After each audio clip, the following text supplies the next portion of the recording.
Chegando ao capítulo 5 do livro do Ludwig von Mises, chamado Investimento Externo, o Mises nos traz, mais uma vez, eu amo a forma como o Mises nos apresenta esses assuntos, porque ele sempre faz alguns recortes históricos esses que podem ser observáveis, e são fatos históricos e qualquer pessoa pode constatar. Ele pede para que nós lembremos de como era o mundo no sistema mercantilista, e aqui eu relembro nossas aulas iniciais do módulo, especialmente o módulo dos clássicos, quando eu falei sobre o Adam Smith e seu grande livro chamado A Riqueza das Nações, que na época do mercantilismo, como é que era medida a riqueza das nações? Através dos metais preciosos que essa nação dispunha no seu próprio cofre, por assim dizer. Se ela exportava mais do que importava, ela era considerada uma nação rica. E algumas nações entendiam que era necessário criar tarifas alfandegárias para receber produtos de outros países, justamente para aumentar a sua própria riqueza, ou seja, para compensar a sua balança financeira, sua balança econômica. Por exemplo, se um país tivesse mais o hábito de importar do que exportar, o que é que ele fazia? Ele justamente aumentava as tarifas alfandegárias para compensar essa situação de importação e exportação. Então, por conta disso, lembra o Ludwig von Mises, e aqui eu relembro mais uma vez os ensinamentos do Adam Smith, algumas nações acabavam sendo mais prósperas e mais ricas do que as outras, quando elas tinham ou o excesso de capital ou a falta de capital. E o que vem a ser esse excesso de capital e falta de capital é justamente a quantidade de metais preciosos que aquela nação tinha. Então, se ela tinha muitos metais preciosos a seu dispor, ela era uma nação rica, porque ela tinha uma quantidade excessiva de capital. E o Mises nos lembra que é necessário que você tenha capital acumulado para que você possa fazer poupança, aquilo que eu já falei no capítulo anterior, para que você possa economizar. E é necessário poupança, porque a poupança está ligada justamente ao quê? Ao investimento, para que você possa pegar aquela poupança e reinvestir dentro da sua própria nação ou dentro do seu próprio comércio. E, consequentemente, poupança, investimento, seja ele interno ou externo, esse capítulo especialmente eu vou falar sobre o investimento externo, acaba ocasionando justamente o quê? O progresso e o desenvolvimento de uma determinada nação. São três palavrinhas que devem andar juntas, segundo, claro, baseado na economia de livre mercado, onde a interferência do governo seja mínima, apenas para harmonizar essas relações de troca e comércio entre as pessoas, entre os indivíduos, entre as empresas e, por que não, claro, entre as nações. Porque o Mises nos lembra que quanto mais capital uma nação dispõe, melhor é o seu equipamento, e esse equipamento justamente vai fazer com que novos produtos sejam manufaturados e que a qualidade desses produtos seja elevada e que mais pessoas possam trabalhar, que mais pessoas possam produzir, que consequentemente vai aumentar o capital daquela nação. E mais capital também está relacionado justamente à melhor produção, como eu acabei de explicar. Agora, claro que isso tem a ver também, uma outra palavrinha que eu quero já colocar aqui no meio desse debate, que tem a ver com o tempo. Algumas nações se desenvolveram ao longo da história, ao longo do tempo, e a Inglaterra é considerada a primeira por conta da Revolução Industrial. Então é óbvio que se comparada às outras nações do mundo, ela está alguns passos à frente. Mas aí é onde vem a grande sacada e o grande mindset e o grande ensinamento que o Mises nos traz nesse capítulo especial é que a Inglaterra cresceu, se desenvolveu, acumulou o capital, poupou o capital, reinvestiu na sua própria nação, mas chegou um momento que ela precisou o quê? Fazer investimentos externos. Por quê?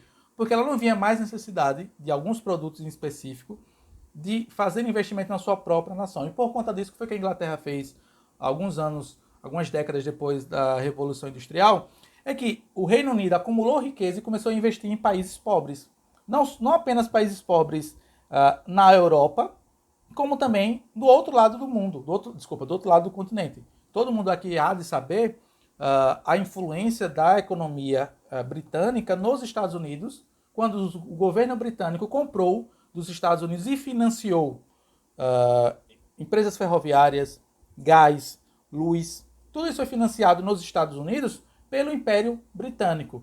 E no futuro, quando o governo americano, o governo estadunidense, ficou rico e cresceu e se desenvolveu, por conta, claro, daquela ajuda que veio da Inglaterra, foi que eles fizeram? Compraram de volta as ações que haviam vendido para o governo britânico. Então, para o Ludwig von Mises, esse investimento externo, ele cria laços de amizade entre as nações. E que quando os governos acabam criando tarifas alfandegárias ou impostos taxativos contra essa negociação de livre mercado entre as nações, é que você cria inimizades entre as nações.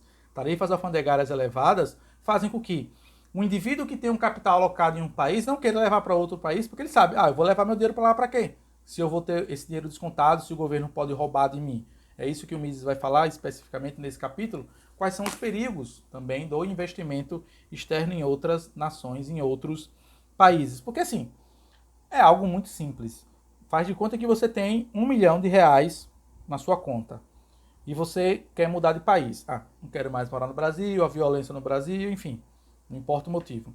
Você vai procurar um país que seja amigável aos empresários e que o seu valor, o seu dinheiro, desculpa, não seja roubado, surrupiado de você.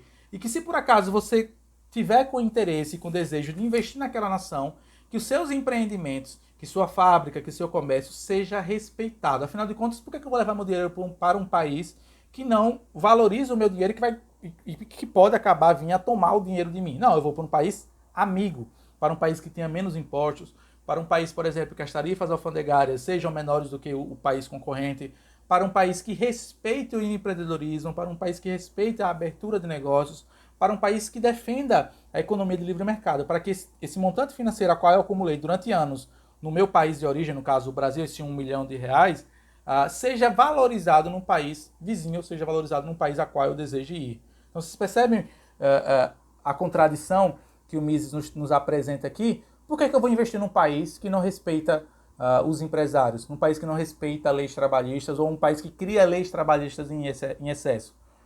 É isso que o Mises nos convida aqui a refletir, que muitos políticos, e o século XX foi meio que um exemplo muito crasso disso, que as guerras, elas são um cenário perfeito para romper essa harmonia que reside no investimento externo, porque por conta de grandes guerras e por conta de conflitos sociais e civis dentro de uma determinada nação, os governos e os políticos podem se valer desse expediente de guerra para justamente perseguir os empresários, para perseguir os empreendedores, para perseguir aqueles investidores externos que talvez, que porventura, gostariam de ter investido o seu dinheiro naquela nação, mas que não é possível fazer isso em um cenário de guerra. Veja um exemplo que o Mises traz aqui, queria compartilhar com vocês aqui, página 83. Página 83, ele comenta sobre a questão da Índia. Tinha na Índia um primeiro-ministro que dizia que... eu vou ler aqui, para vocês poderem compreender melhor o que eu quero falar sobre a Índia em especial. Achei. O nome dele era Jawaharlal Nehru. Ele falava sobre a questão do investimento. Veja a forma como qual esse político indiano convidava as pessoas a investir nos seus países. Veja que convite tentador. O senhor Nehru diz, abre aspas, desejamos, é claro, socializar, mas não somos contrários à iniciativa privada. Desejamos encorajar de todas as maneiras a iniciativa privada. Queremos afiançar os empresários que investem no país, que não os expropriaremos ou os socializaremos, no prazo de 10 anos, talvez até por mais tempo. E aí o Mises conclui. E ele supunha estar fazendo um convite estimulante. Então você tem um político indiano afirmando em alto e bom som, nos discursos, nas suas próprias oportunidades que ele tinha de falar para o empresariado estrangeiro, não, olha, a gente não vai socializar, a gente não vai expropriar vocês por pelo menos 10 anos, talvez mais. Então, por que eu vou investir num país onde o próprio político do país já está dizendo que ele tem a intenção de, no futuro, expropriar ou até mesmo socializar o meu investimento naquele país? Percebem o que é que o Mises nos convida a refletir aqui? Porque, assim, os investimentos externos, eles já são tributados, em essência e por excelência, de duas formas.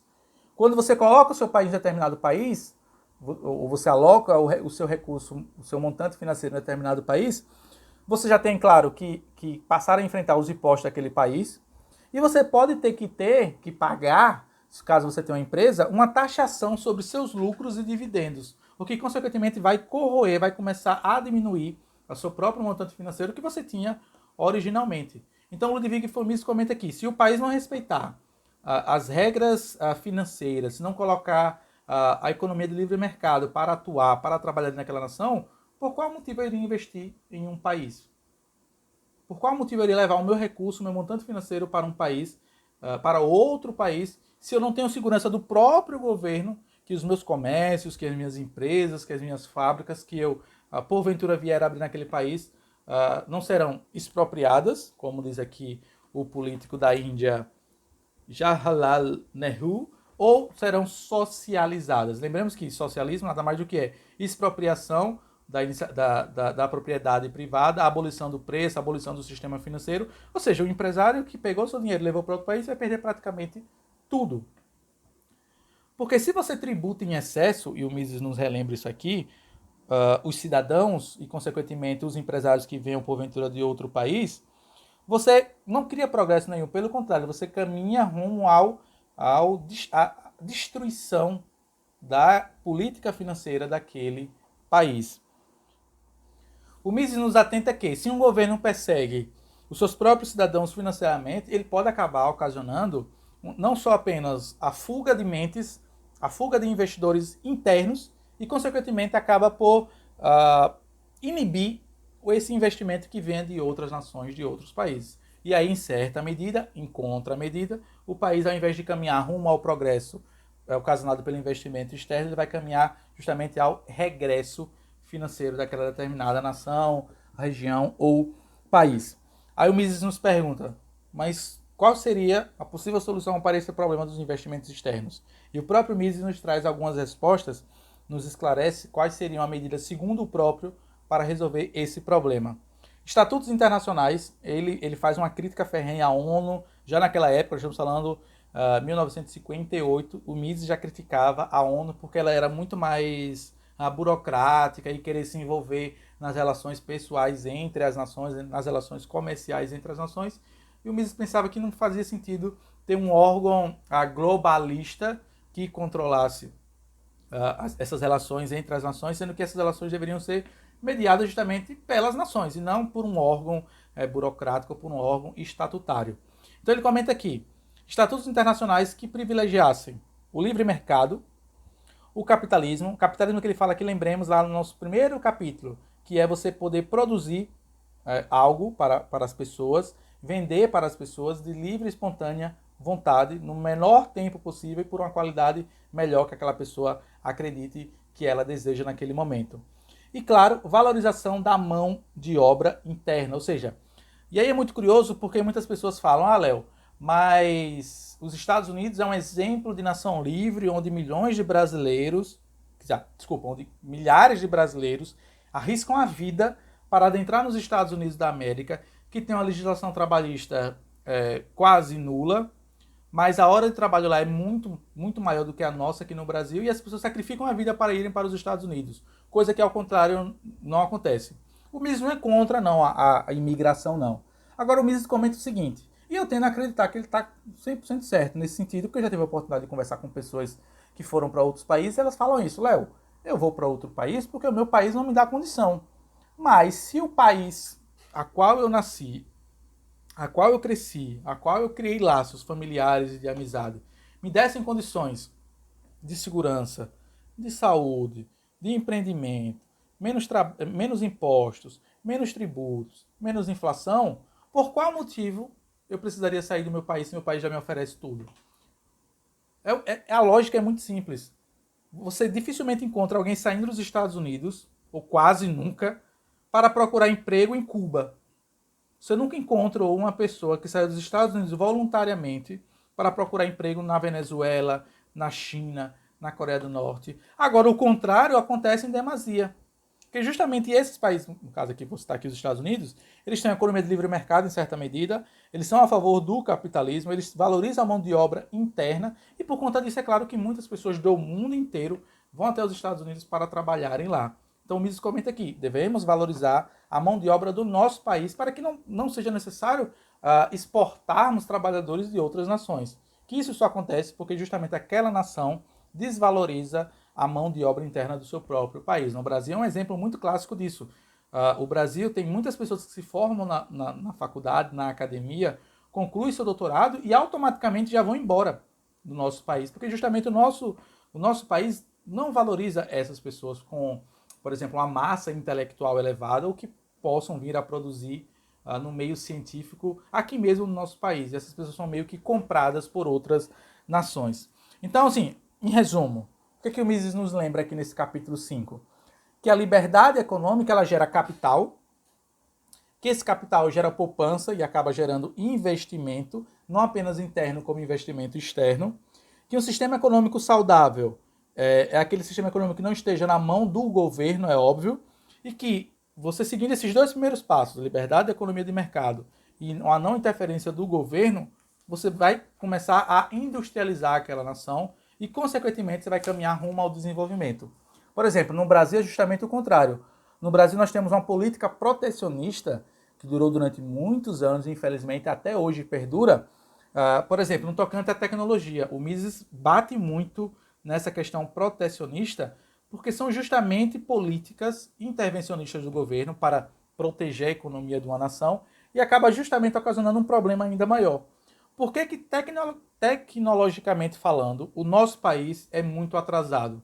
Porque há mais de 20 anos atrás, 30, 40 anos atrás, a política brasileira era justamente voltada para a sua própria manufatura de produtos tecnológicos. E isso fez com que as empresas internacionais sequer pudessem entrar no Brasil e, se entrassem, teriam que competir de maneira injusta com as empresas que estivessem aqui no Brasil. Isso fez com que o Brasil ficasse muito defasado no tocante à tecnologia de produtos, bens e serviços e, consequentemente, claro, atrapalhou a nossa própria industrialização. Então, o protecionismo, segundo Mises, é um expediente que os governos autoritários utilizam-se. Não, vamos defender aqui a nossa política nacional. Tá, vamos defender a política nacional, mas o Brasil não tem condições de produzir tudo do bom e do melhor. Então é necessário, segundo Mises, eu concordo com ele, que nós deixemos o mercado livre para que as empresas internacionais possam vir aqui no Brasil e alocar seus recursos, suas fábricas e, claro, colocar mão de obra para trabalhar aqui no próprio país e, consequentemente, as empresas nacionais elas irão crescer ou irão ser obrigadas a crescer também, senão elas vão perder o mercado competitivo com essas outras empresas. Agora, a proteção, o protecionismo governamental, segundo Mises, causa um mal ainda pior do que a ideia de mercados nacionais, de empresas nacionais, as grandes empresas nacionais. Pelo contrário, acaba ocasionando com que o Brasil nem tenha produtos nacionais bons e nem seja permitido que nós, brasileiros, consumamos produtos de excelência, qualidade, que são os produtos de empresas estrangeiras e empresas internacionais. O Mises, no finalzinho do seu livro, no finalzinho desse capítulo, eu vou concluindo, bate mais uma vez no sindicalismo, de como ele atrapalha o desenvolvimento do trabalho. Eu falei no capítulo anterior sobre o sindicato dos professores, mas aqui eu abro uma aspas bem rápida. Em 2015, 2016, eu tive a oportunidade de participar de um evento do Sindicato dos Professores aqui na minha cidade, do Sintese, e no evento que eles fazem uma espécie de congresso estadual com todos os professores e tudo mais, e no início do evento eles tocaram o hino da União Soviética, o hino da União República Socialista Soviética, no evento de professores. Naquela época, em 2015, 2016, você não podia se desfiliar de um sindicato, você era obrigado a ter aquela contribuição anual para os sindicatos. Mas assim que teve uma mudança na lei trabalhista e os funcionários poderiam optar por se filiar ou não aos sindicatos, a primeira coisa que eu fiz foi abrir mão do sindicato. Então perceba como muitas vezes os sindicatos, aqui eu fecho as aspas, eles não defendem o direito dos trabalhadores, mas defendem justamente direitos políticos. Eu presenciei isso em loco ao ouvir o sindicato dos professores tocar o hino da Internacional Socialista no evento de professores. O Mises comenta também que pisos salariais, essa ideia de estabelecer um piso salarial, acaba causando um mal ainda maior à economia. Por quê? Porque se você diz que o empresário tem que pagar R$1.000 a um funcionário, lembremos que não é apenas R$1.000 porque tem os impostos trabalhistas. Então vamos elevar e botar R$1.800. Um funcionário que receba R$1.000, ele custa para o empresário, em média, no Brasil, entre R$1.700 a R$1.800, sendo que R$1.000 é o salário dele, vamos assim dizer. Então, para um empregado colocar um funcionário na empresa, esse mesmo indivíduo tem que produzir no mínimo R$1.800. E muitas das vezes ele não consegue produzir isso, e se ele faz isso uma ou duas vezes no mês, no ano, o empresário vai ter que tirar de algum outro lugar para colocar lá. Então vejam que a ideia do piso salarial, a ideia do salário mínimo, apesar de muito defendida por políticos, ela é, economicamente falando e financeiramente falando, do ponto de vista liberal, ela é uma ideia errônea, pois obriga que as pessoas, obriga que os empresários tenham que pagar um valor que muitas das vezes não é produzido por aquele trabalhador. E isso ainda acaba limitando o acesso de pessoas no mercado de trabalho. Porque nem todo mundo no Brasil, e aqui é um dado estatístico que é verdade, infelizmente, muitas pessoas no Brasil não têm capacidade de mão de obra de entrar numa empresa e produzir pelo menos R$ 1.800. Então, por conta disso, as pessoas estão fora do mercado de trabalho. Para o Ludwig von Mises e para a economia do livre mercado, os salários deveriam ser negociados livremente entre o funcionário e o empregador. Eu, como professor, sou 100% favorável a esse tipo de pensamento, porque eu observo colegas ao meu redor e muitas das vezes esses colegas ao meu redor, alguns deles, é óbvio, eles não possuem o mesmo afinco intelectual, a mesma paixão professoral que eu tenho. Entretanto, esses indivíduos ganham a mesma coisa que eu na escola em que eu trabalho.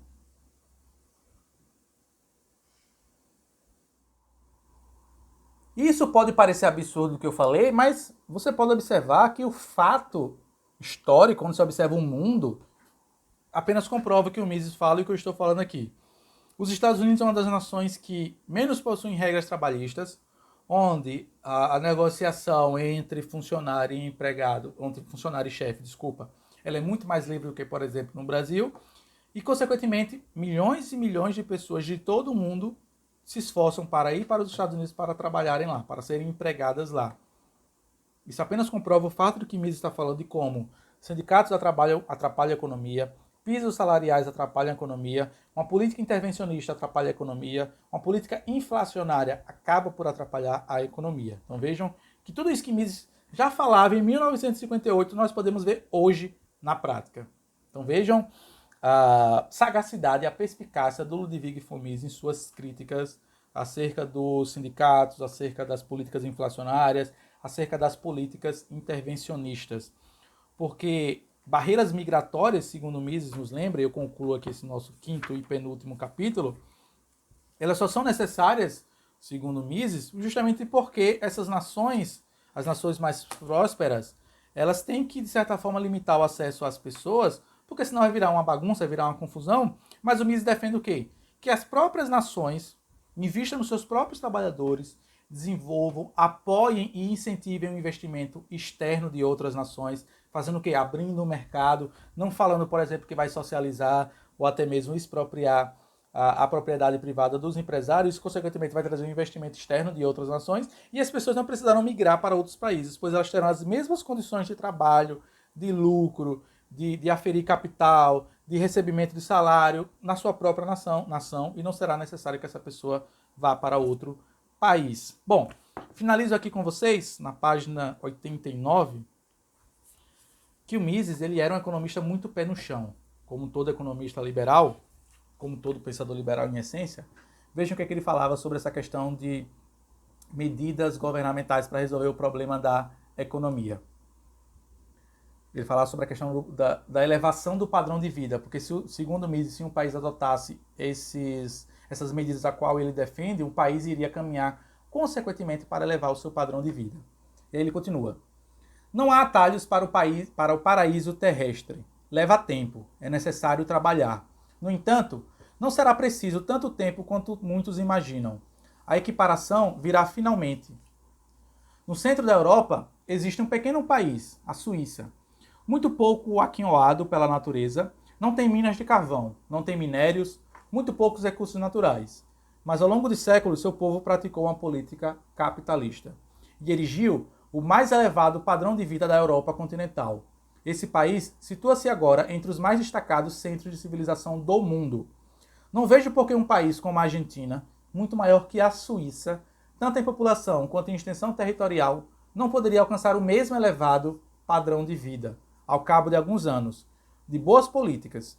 Mas como já o frisei, é imprescindível que as políticas sejam boas. E assim eu concluo o nosso penúltimo capítulo e vou adentrar no último capítulo da nossa aula de hoje, do livro do Ludwig von Mises, chamado As 6 Lições, capítulo cuja qual tem o nome de Política e Ideias.